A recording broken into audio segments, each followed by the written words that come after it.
ভাবুন তো, পৃথিবীর এমন এক জায়গা যেখানে চারদিকে শুধু বরফ আর হিম শীতল বাতাস, তাপমাত্রা মাইনাসে, তবুও সেখানে দাঁড়িয়ে আছে এক দল ছোট্ট স্যুট পরা যোদ্ধা। হ্যাঁ, এরা হলো পেঙ্গুইন, প্রকৃতির এক আশ্চর্য বিস্ময়।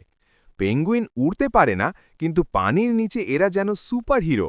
ডানার বদলে শক্ত ফ্লিপার ব্যবহার করে এরা পানির ভেতর ঘণ্টায় প্রায় ৩০-৪০ কিলোমিটার গতিতে সাঁতার কাটতে পারে।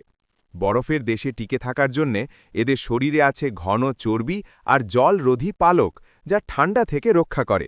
আর সবচেয়ে অবাক করা বিষয় হল, তীব্র শীতে নিজেদের গরম রাখতে এরা একসাথে জড়ো হয়ে হাডেল করে দাঁড়ায়, যেন একে অপরের তাপ ভাগ করে নিচ্ছে।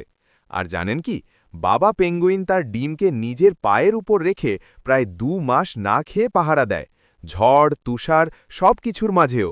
এটা শুধু বেঁচে থাকার গল্প নয়, এটা ভালোবাসা আর দায়িত্বের এক অবিশ্বাস্য উদাহরণ।